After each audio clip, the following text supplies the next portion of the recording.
Sappho's Victory. Song. As dawn broke fully over the embattled island, the separate confrontations began to converge at the sanctuary's heart. Diana led a subdued Thor into the central courtyard.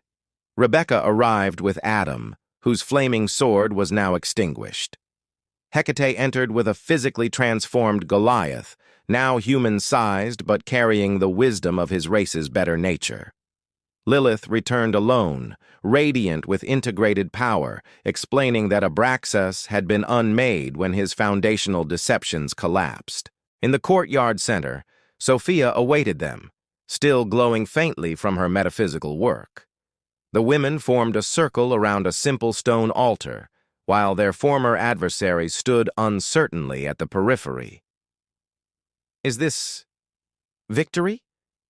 Thor asked awkwardly, his booming voice reduced to human volume. "Not yet," Diana replied. "A battle without bloodshed is only the beginning."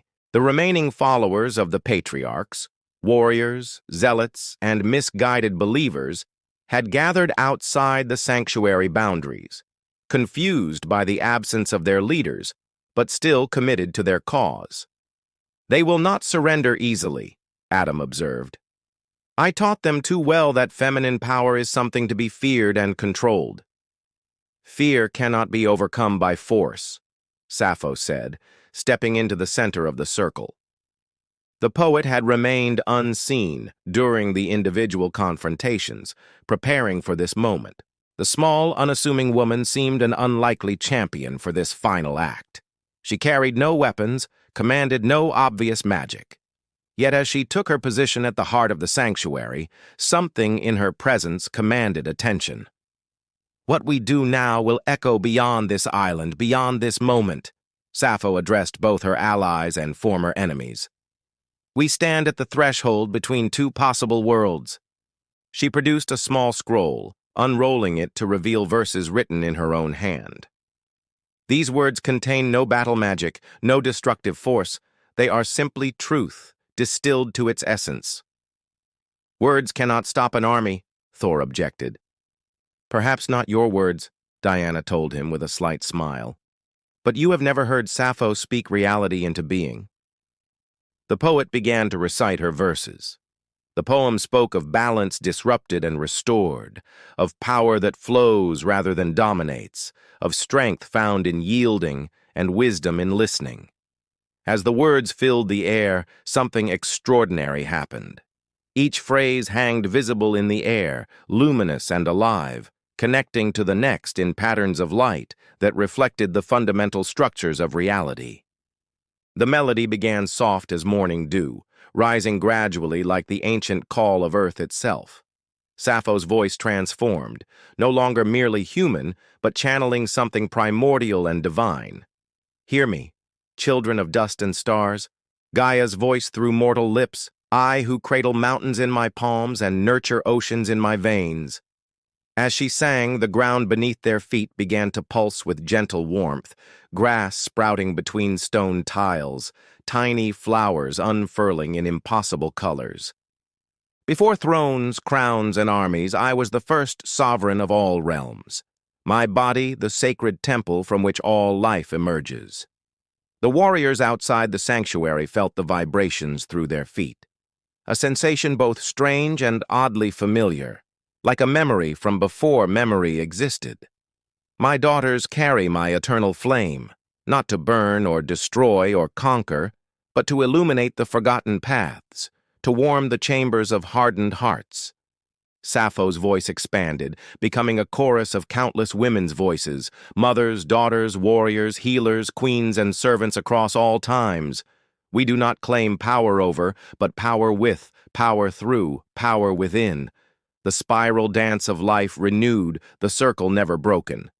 Thor's hammer slipped from nerveless fingers, clanging dully on the stone. The sound was absorbed into the song, transformed into another note in the harmony.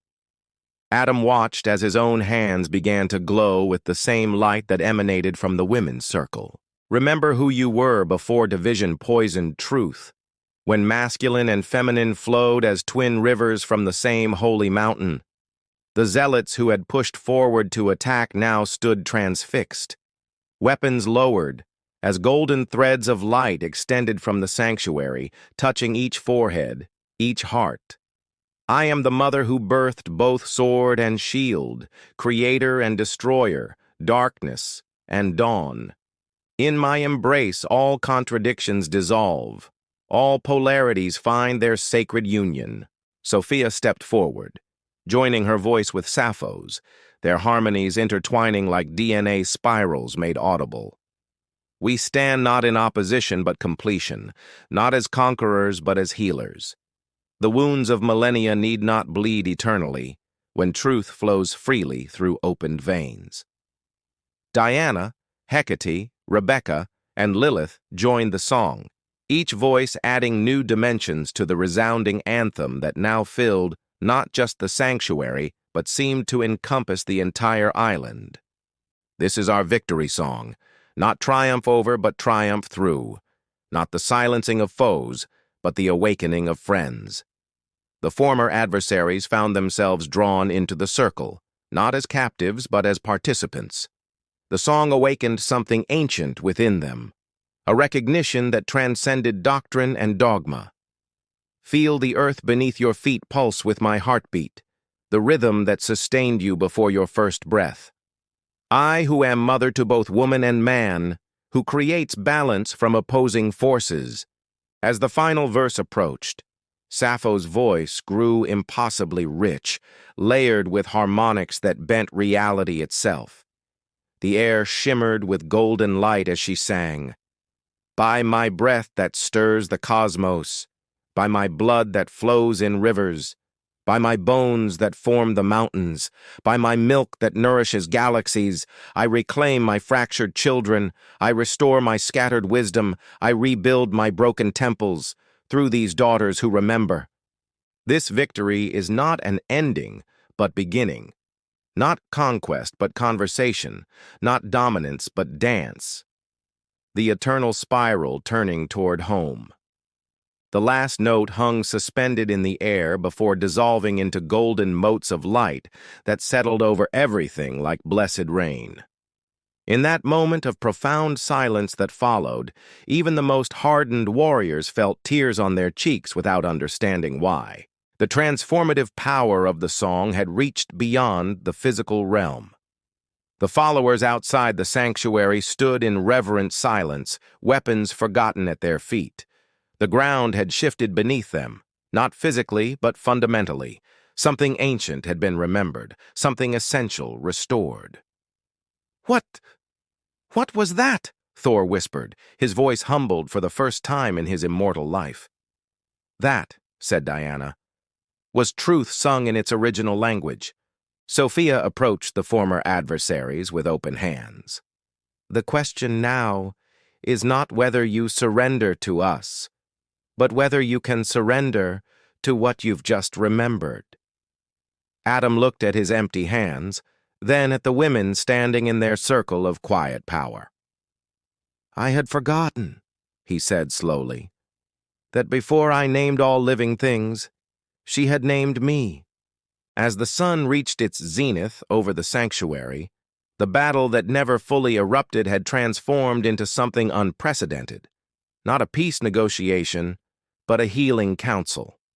The women had not won through conquest, but through reconnection, reminding even their enemies of the primordial truth that preceded their divisions. And Sappho, having channeled the voice of the Earth Mother herself, quietly rolled her scroll and smiled. This victory would not be recorded in the annals of war, but in the transformation of hearts. Some revolutions happened not with withdrawn swords, but with remembered songs.